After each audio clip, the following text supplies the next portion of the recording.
Bem-vindo ao Invocaverso. Simplesmente Rick, se você gosta de entretenimento e tudo que é melhor do cinema, seja muito bem-vindo. Invocação do Mal 4 acabou de sair nos cinemas e, cara, é impossível você ir ao cinema sem relembrar da franquia Invocação do Mal. Se você não lembra de Invocação do Mal, essa é a sua chance de revisitar toda a franquia do Invocaverso e chegar pronto para assistir Invocação do Mal 4.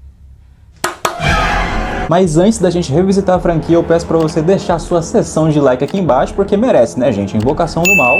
E se inscreve no canal pra fazer parte do clube de cinéfilos mais chato da internet.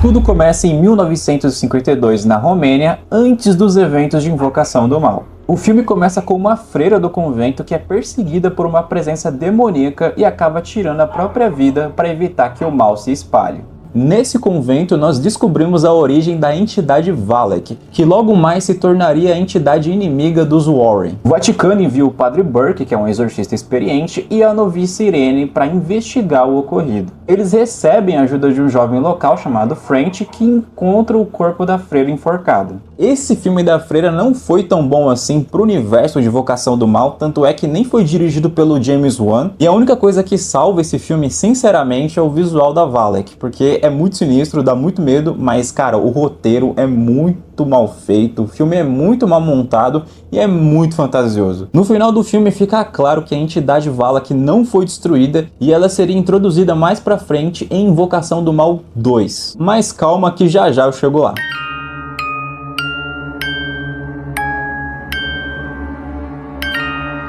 Annabelle 2 vai contar a história de um casal que perdeu a sua filha chamada Annabelle em um acidente de carro. O pai dessa Annabelle produzia brinquedos para vender e um desses brinquedos que ele produzia seriam bonecas. E essas bonecas, uma delas no caso, tinha o mesmo visual da boneca Annabelle. Depois da perda da Annabelle, eles permitem que várias crianças órfãos se hospedem na casa deles. Por quê? Porque eu não sei. Porque eu acho que isso foi algo sentimental dos pais de querer... venham mais crianças aqui em casa para vocês que são órfãos, né? Crianças órfãs, vamos cuidar. Acho que ele ficou sentimental porque perdeu a filha e tudo mais. Mas só por isso, porque de resto não tem muito sentido. E um detalhe interessante é que quando as crianças órfãos vão parar na casa do casal, aparece uma freira que meio que cuidava dessas crianças. E essa freira é amiga de outras freiras que são irmãs. Inclusive ela mostra a foto dela com as amigas dela ali, né? Aquela selfie top ali das irmãs. E o cara fala, ei, tem mais alguém aí nessa foto aí, meu. Quem é essa?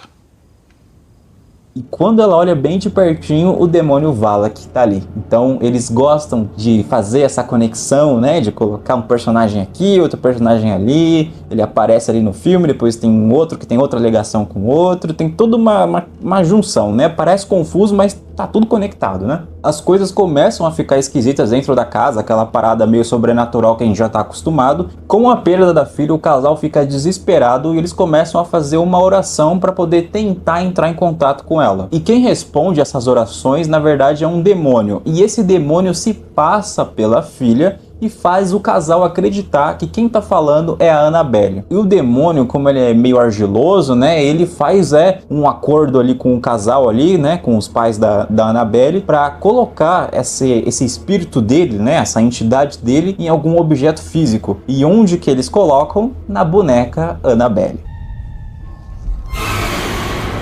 A entidade permanece na boneca e anos depois ela reaparece, só que agora nas mãos de um casal que estão apenas começando a sua vida juntos. O que parecia uma boneca normal e inocente acabou não sendo e deu início ao primeiro filme da Annabelle.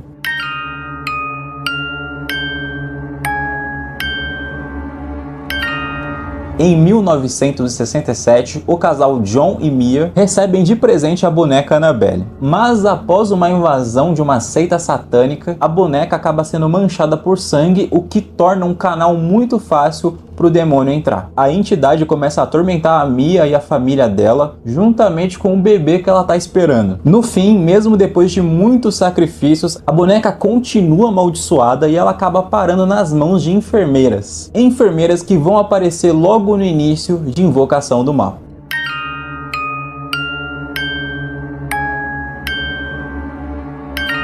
O filme começa com as enfermeiras contando pro Ed e pra Lorraine sobre o caso da Annabelle, o que estava acontecendo ali com elas, qual foi a experiência delas, e eu acho até interessante essa introdução do primeiro filme de Invocação do Mal, porque o James Wan já pretendia estender mais o universo de Invocação do Mal, então ele queria dar uma introdução diferente já, porque o Ed e a Lorraine já tiveram vários casos diferentes aí, vários casos sobrenaturais, e a Annabelle foi o caso supostamente o mais famoso, né, o que eles queriam até uma impulsionada no marketing desse caso. Ed e Lorraine Warren são conhecidos como os detetives paranormais mais famosos do mundo. Em 1971, a família Perron, Roger, Carolyn e suas 5 filhas se mudam para uma antiga fazenda em Rhode Island. Logo depois dessa mudança, algumas coisas estranhas começam a acontecer. É uma casa nova, porém ela é velha por dentro. Então, tipo assim, tem um relógio ali que ele começa a parar toda vez às 3h07 da madrugada. Eles começam a escutar barulho, é objeto que fica caindo. Tem uma cena sensacional da Caroline, que ela tá com a filha dela, ela vai brincar lá de cobra cega, né, o pique-esconde, né, invisível, que ela coloca a venda no olho, e ela tá lá e tal, procurando não sei o que, ela pensa que tá no armário, cara, as duas mãos aparecem assim. Eu vou falar pra vocês, essa cena dá muito medo. Chega a filha depois e fala, eu tava aqui o tempo todo, você fica, meu Deus do céu. E não só isso que começa a acontecer, mas a Caroline começa a acordar com hematomas no corpo, ela começa a escutar barulhos, ela vai até o porão porque ela começa a ouvir barulho lá também, e ela cai, tropeça, o demônio empurra ela, né, porque o demônio é travesso, né, ele empurra ela cai, rola a escada inteira abaixo lá. Quem estiver aí vai ficar aí embaixo! E meu amigo, esse filme é o campeão de você tomar susto de toda a franquia de Invocação do Mal. Esse filme é o primeiro a ser lançado, mas é o filme que ganha em jumpscare, cara, porque você realmente se assusta. A cena que ela tá com um fósforo na mão, porque ela tá precisando enxergar lá no porão e vem 2 palmas assim atrás dela, cara, é uma cena muito bem feita. Você não imagina que poderia acontecer aquilo de aparecer 2 palmas ali do nada e, cara, é muito bem feito. E isso é a prova de que dá pra fazer um filme de terror sem precisar mostrar a figura demoníaca ali no filme para você se assustar. Definitivamente esse é o melhor filme da franquia, na minha opinião, porque ele tem uma sequência de planos ali muito bem elaborados. Eles brincam muito com plano sequência, inclusive é algo que eu dou muito ponto para esse filme, que é quando você tá com o personagem ali, você quer filmar alguma coisa e não tem corte. A pessoa vai andando pela casa ali e eles começam a filmar ali e parece que você tá acompanhando a personagem. Isso é muito massa, cara, é muito realista. A Caroline fica desesperada dentro da casa porque ela acha que realmente tem alguma coisa ali que tá acontecendo, alguma entidade ali que tá atormentando a casa dela, e ela decide chamar o Ed e a Lorraine Warren para poder investigar, para poder descobrir o que tá acontecendo e tentar expulsar o demônio dessa casa, né? E logo quando eles chegam na casa, a Lorraine percebe que tem alguma coisa de errado ali com eles, ali com a família, porque ela já consegue enxergar uma das entidades ali andando ali pela casa, se aproximando das filhas, da família inteira. Então é uma cena bem legal, porque quando acontece, quando você assiste pela primeira vez, você não imagina que ela nossa, ela já viu alguma coisa. É uma cena tão discreta, na minha opinião, uma cena tão rápida que você não pega, entendeu? E só depois que a gente descobre que realmente ela já tinha visto algum demônio ali com a família. Eu vi assim que passei pela porta. Estava grudada em suas costas. A cena da forca, cara, quando ela tá do lado de fora da casa e ela olha pra cima e ela vê, tinha alguém pendurado ali, alguém que morreu enforcado ali, cara, é uma cena muito boa, muito boa. E o que a Lorraine descobre é que existe um espírito maligno na casa que se chama Bathsheba, e ela foi uma mulher que foi acusada de bruxaria no século XIX. Essa Bathsheba teria enforcado o próprio filho em um ritual satânico, e logo em seguida ela se matou se enforcando naquela árvore do lado de fora da casa. E desde então ela amaldiçoou todos que estivessem naquela casa. As manifestações continuam e elas só pioram ao longo do tempo, então o Ed e a Lorraine começam a agir e eles começam a utilizar os equipamentos deles de caça-fantasmas, né? Porque para mim é equipamento de caça-fantasma. Eu acho muito legal esses equipamentos dele porque dá um ar mais icônico porque eles estão usando um material ali antigo, umas fitas de gravação, aí ele pega o microfone, ele tenta captar o áudio, tem a parte de tirar foto, de disparo de foto. Eu acho muito legal, são elementos que funcionam muito bem no terror, se você aplica eles da maneira correta, funciona muito bem, dá toda aquela atmosfera antiga, algo mais rústico, sabe? Eu acho muito legal a forma que o James Wan apresenta isso pra gente no filme. E no meio dessas investigações, a gente descobre que na verdade a Bathsheba não quer ficar só com a casa, atormentar a família inteira, mas ela quer pegar a Caroline, e ela quer pegar a Caroline para poder possuir ela e matar a família. Ela visita Caroline toda noite, por isso as manchas roxas. Ela está se nutrindo dela. E cara, tem muitas cenas sobrenaturais nesse filme que são fantásticas, tipo a cena de uma das filhas sendo arrastada pelo cabelo. Cara, que cena bem feita. Cara, é muito legal porque eles usam efeito prático, não tem efeito especial, isso é muito legal. Tem até o making off mostrando que ela tá conectada com os cabos assim e tal, ela começa a ser arrastada pra lá e pra cá. Cara, é uma cena muito bem feita, eu gosto demais. A situação começa a ficar extrema porque a Bathsheba consegue dominar o corpo da Caroline e ela acaba sendo possuída. E aí, cara, vão ter que fazer um exorcismo, né? Um dia excelente para um exorcismo. Mas para fazer o exorcismo, eles precisariam da autorização da igreja, mas como não dava tempo, eles falavam, cara, a gente vai ter que improvisar, vamos ter que fazer aqui mesmo, aqui no porão, e eles fazem o exorcismo no porão, e é uma cena muito, muito macabra, muito bem feita. A atriz que interpreta a Caroline sendo possuída pelo demônio, cara, convence demais. A cara dela ali, toda zoada assim, tipo, cara, eu vou dizer pra vocês, é bem assustador e eu consigo até chegar perto, né, em comparação com a Regan do Exorcista, tá? É bem da hora, eu acho bem legal. Você sente o sofrimento dela ali, porque ela é uma mãe que quer cuidar da família, quer ficar bem, e ela tenta lutar contra aquilo, assim. É uma dramatização que eles colocam nesse exorcismo ali, que eu acho muito legal. Eu acho muito bem feito. O Ed e a Lorraine conseguem tirar o espírito da Bathsheba do corpo da Caroline e eles conseguem salvar a família dela. E eles pegam um dos objetos que estava amaldiçoado na casa deles para levar para o museu deles, que é aquela caixinha de música que fica girando, girando, girando, girando. Que inclusive depois de um tempo virou um dos objetos mais icônicos da franquia Invocação do Mal. Pouco tempo depois, eles recebem uma ligação do Vaticano para resolver um novo caso, o que mostra pra gente que o mal estava apenas começando.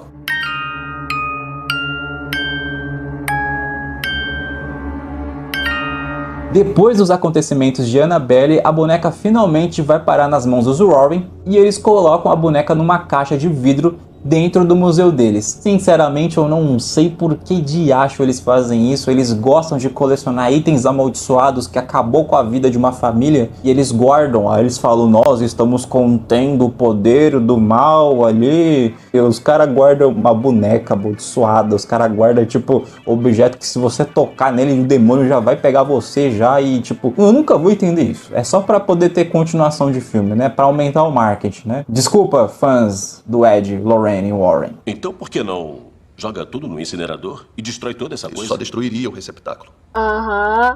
Sei. Os Warren precisam viajar e eles acabam deixando a filha deles dentro da casa sendo cuidada por uma babá. E uma das amigas dessa babá acaba entrando no museuzinho deles ali e abre a boneca, a caixa de vidro, né, da boneca da Annabelle, que não tem nem cadeado. O negócio é tão amaldiçoado assim que não dá nem pra colocar um cadeado ali. Segue o fluxo, né? Segue. Foda, velho. E isso acaba desencadeando uma maldição de outros objetos que estavam dentro do museu. Ou seja, a merda já estava na Annabelle ali, libertou a Annabelle e acabou amaldiçoando todo o resto dos itens que estavam ali. Acho que até a vassoura que eles usam para limpar a casa aí ficou amaldiçoada também. No final, a Annabelle é contida e ela volta para o museu dos Warren.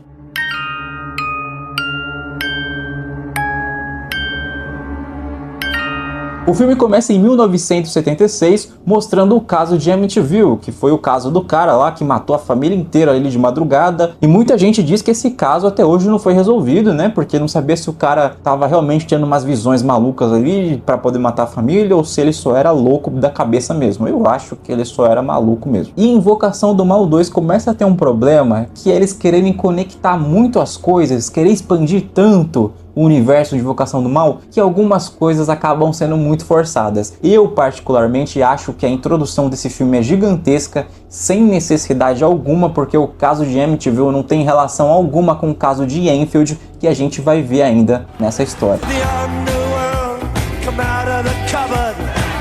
Em 1977, o Ed e a Lorraine Warren viajam até Enfield, em Londres, para poder investigar o caso que está acontecendo com a família da Janet. Essa família começa a viver experiências sobrenaturais dentro da casa, assim, do nada. Então muitas coisas sobrenaturais começam a acontecer nessa casa, então aquela coisa de sempre, né? Só que a grande culpa dessas assombrações acontecerem é por causa da Janet, porque ela e as irmãs dela ficam brincando de tabuleiro Ouija. A Janet vai ser a peça principal para essa história, pelo menos pro caso de Enfield, porque ela começa a se manifestar ali, tipo, no meio da noite. Então coisa estranha começa a acontecer com ela. A menina começa a pular. Tem relato das irmãs falando que ela flutuava ali no ar. Ela gritava, entendeu? Coisas assim, bizarras, assim, de tipo, de gente que tá endemoniada, que tá possuída mesmo. Então é o demônio, eu falei que era o demônio que tá falando com a gente? E agora a gente tem uma coisa bem controversa nessa história, porque tem como fazer uma comparação com o caso real, porque o caso real foi bem parecido com isso, porque a mídia começou a descobrir o que estava acontecendo com essa família e várias pessoas começavam a visitar a casa delas ali para saber se realmente ela estava sendo possuída e tudo mais. E às vezes, tipo, aconteciam coisas sobrenaturais mesmo, e às vezes as meninas ficavam brincando, fingindo, só para poder atrair gente, para chamar atenção. E no filme não é muito diferente de...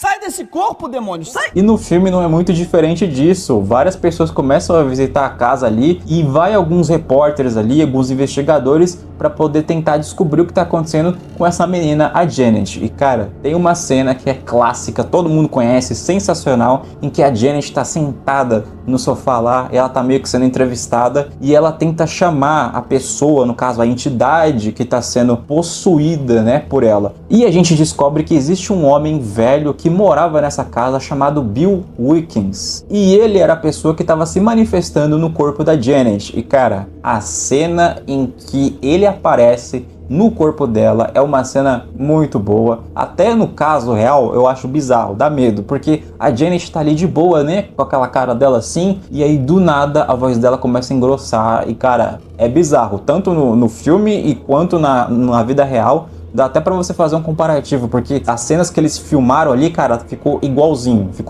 Isso eu pago um pau. Obrigado, James Wan. Obrigado.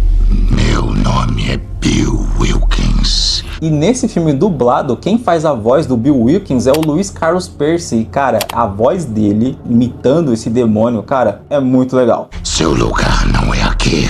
O Ed e a Lorraine vão investigar o caso dessa Janet e eles vão tentar manifestar esse tal de Bill Wilkins dentro dela. Então tem uma cena muito boa que ela tá sentada na poltrona e tá mostrando ela, só que tá meio desfocado assim. E aí de repente muda a pessoa que tava sentada na poltrona pro Bill Wilkins ali. E, cara, é uma cena, você fica... Nossa senhora, é muito bom. É muito bom, confesso, muito bom. Não sou um homem do céu.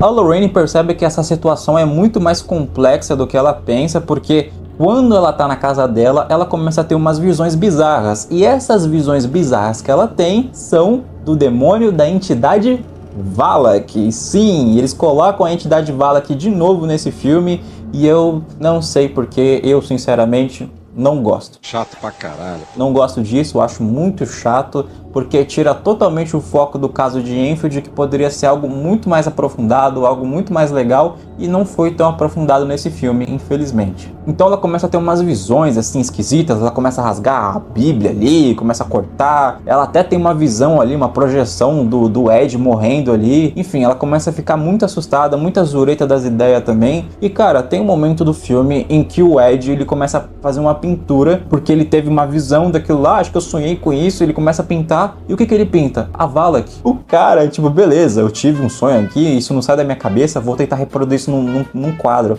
Por que a Lorraine não falou pra ele, tipo, não, esse daí é a figura que eu vi, ela quer te matar e não sei o que, tipo, ela não fala isso logo de cara, eu não sei por que ela faz isso. E pra piorar a situação, eles penduram o quadro na casa. Eu não entendo. Eu não entendo isso, cara. Eu acho muito burrice, cara, muita burrice. Burro, burro, incompetente. Além do Bill Wilkins, a gente descobre que existe um outro demônio ali também, né, que tá presente na casa, que seria o Homenzinho Torto, né? Então ele aparece ali de vez em quando num CGI muito vagabundo também. Tudo bem, vai, não é tão vagabundo assim, até que é bem feito, mas eu não gosto dessa ideia deles colocarem tanto efeito 3D no filme e tudo mais, eu acho muito exagerado. Mas ele aparece ali e ele aparece no meio dos brinquedos ali, como se ele fosse uma espécie de figura meio folclórica, sabe? Quando ele aparece, e não é tão legal assim. Enquanto a igreja e os céticos desconfiam da veracidade do caso, o Ed e a Lorraine já começam a se antecipar para poder tentar resolver esse caso. E a gente descobre que na verdade o Bill Wilkins era só um disfarce para poder enganar a família e os Warren, porque na verdade quem é o Bill Wilkins é o demônio Valak. Por favor. O verdadeiro plano da Valak era enfraquecer a fé de Lorraine e tentar capturar a Janet. Gente, sinceramente, o que custa vocês produzirem uma sequência ali, fazer uma saga e você tornar a parada mais real, sabe? Tipo assim, eu gosto muito de acompanhar os casos reais, assim.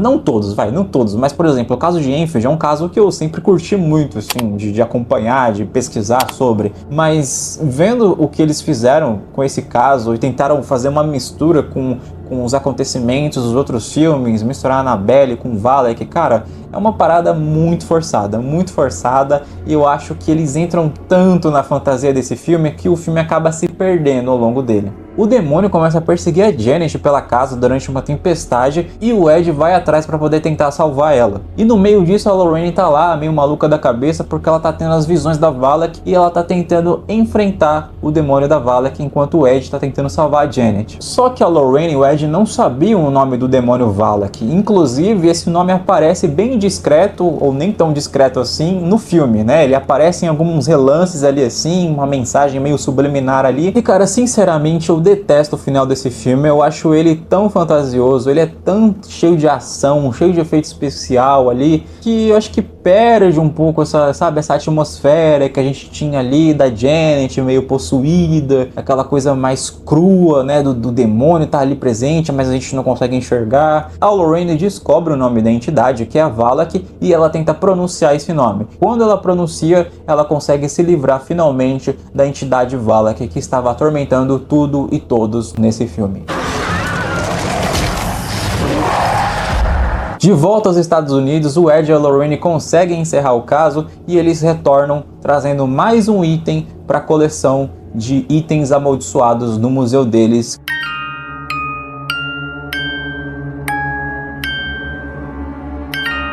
O filme começa no dia 18 de julho de 1981, onde o Ed e a Lorraine vão realizar um exorcismo num garoto chamado David Glatzel, que tem apenas 8 anos de idade, ou seja, vão fazer um exorcismo numa criança de 8 anos e, cara, pesado, hein? Eles vão realizar o exorcismo, mas com a ajuda de um padre, e quando esse padre chega, é uma clara referência ao filme do Exorcista. Eu diria que é quase uma cópia também, né? Eu não posso até falar, nossa, é uma referência, uma homenagem. Será mesmo? Ou será que é só uma cópia ali que eles queriam fazer? Não sei, mas a cena é extremamente parecida. E eu achei legal, porque eu sou fã de Exorcista? Não muito.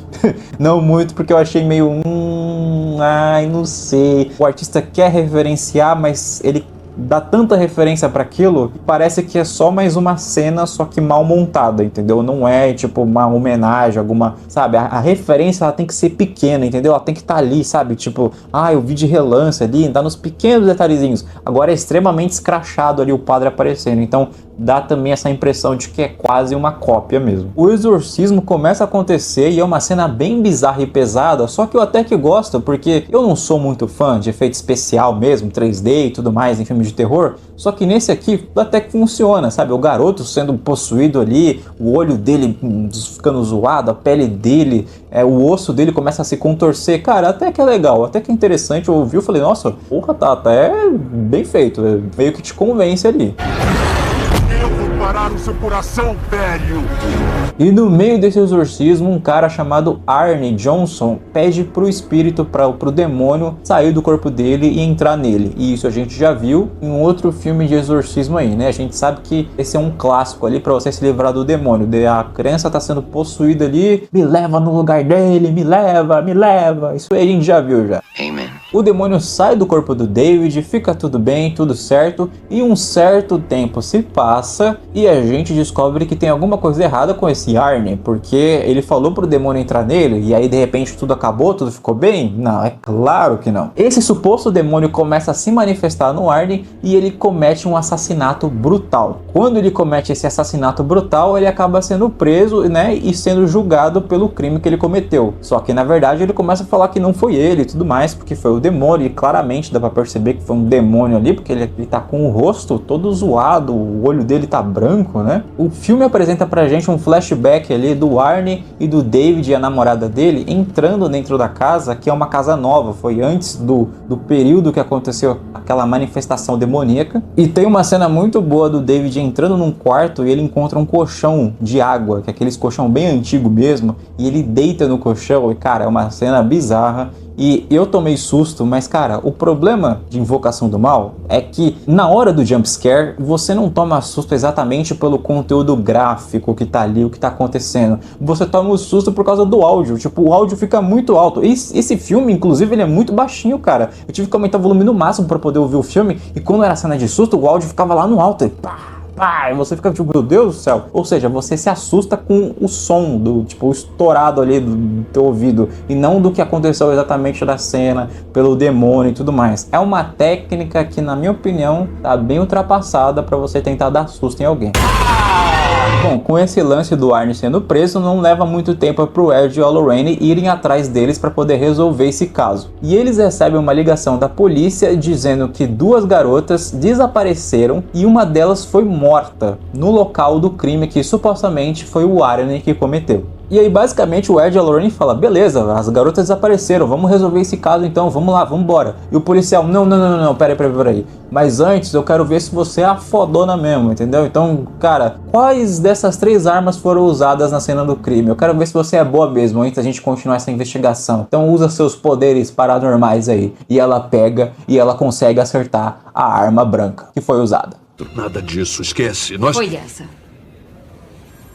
É muito ruim, gente. Desculpa, isso foi muito forçado. Eles tratam a Lorraine como se ela fosse uma X-Men, cara. Ela tem poderes sensitivos ali. Tipo, ela tem, sabe? Daqui a pouco só falta ela fazer assim com a mão, assim, e ela começa a levitar objeto, cara. Eu acho é muito forçada essa cena. Muito. E pra piorar a situação, começa a tocar Elvis Presley no filme. E eles decidiram que Elvis Presley é a música icônica dos Warren, né? A música deles, a música de casal deles, que todo mundo ama. Começa a tocar Suspicious Mind ali do nada. Eu sou fã de Elvis, tá, gente? Eu sou mega fã de Elvis, mas eu sinceramente não vejo sentido você colocar o Elvis Presley ali o tempo todo só pra poder romantizar o casal. E aí vem muito fã falando, não, mas é porque esse é o casal Warren, é o casal sobrenatural, é o casal romântico, não sei o que. Tá bom.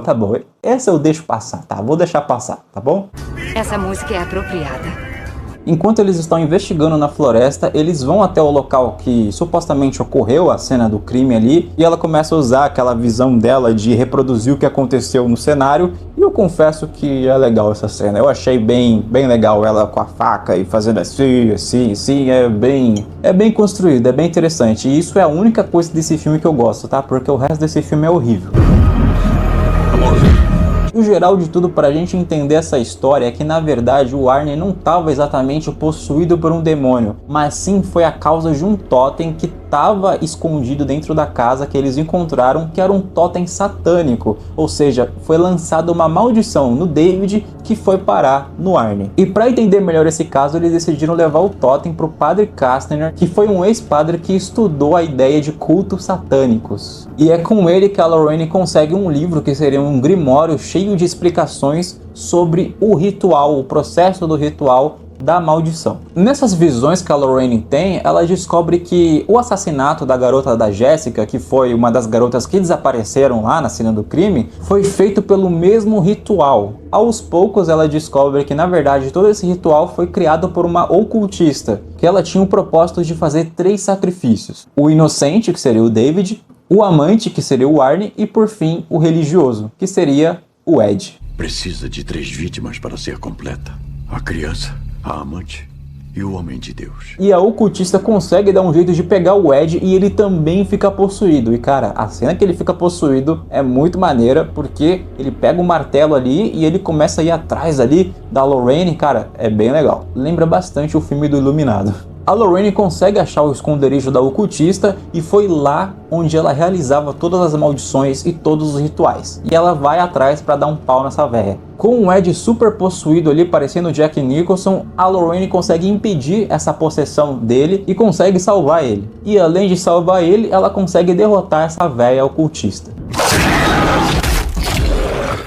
A maldição é quebrada e na prisão que o Warren tá, ele consegue ser libertado da influência demoníaca que estava presa dentro do corpo dele. Eu sinceramente não gostei desse filme, eu acho que esse filme consegue ser o pior filme da franquia do Invocaverso. Eu acho que esse filme é muito fraco, é um filme muito mal montado, é um filme que se prolonga muito, apesar dele ser tipo um dos menores filmes, né, que ele tem tipo 1h40 de filme praticamente. É um filme muito arrastado, eu acho um filme que você assiste e você fica, nossa cara, que chato, esse filme não acaba nunca. A ordem de acontecimentos desse filme eu acho um pouco confusa assim, eu tive um pouco de dificuldade para meio que, sabe, entrar na história mesmo, para poder compreender, me aprofundar ali e falar, não, tá acontecendo isso. Eu, sinceramente, gosto muito mais do primeiro filme, eu acho que Invocação do Mal 1 é muito legal, eu acho que é tipo o melhor filme da franquia inteira do Invocaverso, e talvez depois venha a Annabelle, né, porque a Annabelle é bem legal também. A franquia Invocação do Mal arrecadou mais de 2 bilhões de dólares mundial,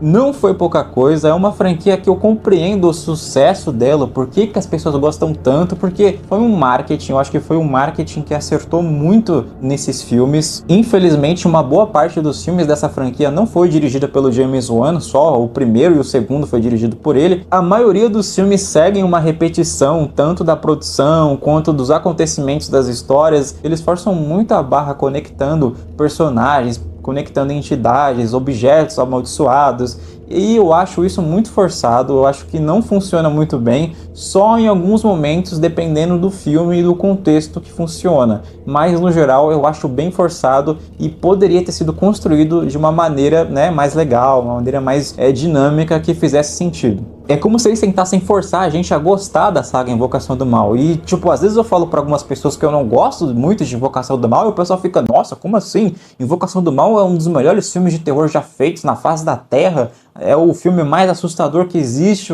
Não, não. Mas e aí, você tá preparado para Invocação do Mal 4? Você acha que esse filme vai ser bom? Você já assistiu esse filme? Inclusive, não sei que dia que você vai estar assistindo esse vídeo aqui. Vamos torcer para que esse filme seja realmente legal, para que tenha boas cenas, pra gente poder se assustar de verdade, a gente poder se emocionar, inclusive, porque é o último filme da franquia, gente. Merece um final muito legal e muito bom. Cara, esse vídeo deu um trabalhão pra fazer aqui. Se você é fã de Invocação do Mal, comenta aqui embaixo, deixa o seu like aqui, se inscreve no canal, cara. Vem fazer parte aqui desse clube de cinéfilos que ama terror, que ama cinema. Vai ser muito legal a gente poder conversar sobre outros filmes. De repente eu faço mais outros filmes falando de Invocação do Mal. Ainda vai ter vídeo aqui no canal falando sobre Invocação do Mal 4, tá? Porque quando eu assistir, eu vou trazer aqui pra vocês, tá? Vou falar aqui, vou dar minha opinião. Se o filme for bom, vou falar que vai ser bom. Se for ruim, eu vou falar que é ruim, entendeu? Não vai ter choro aqui não.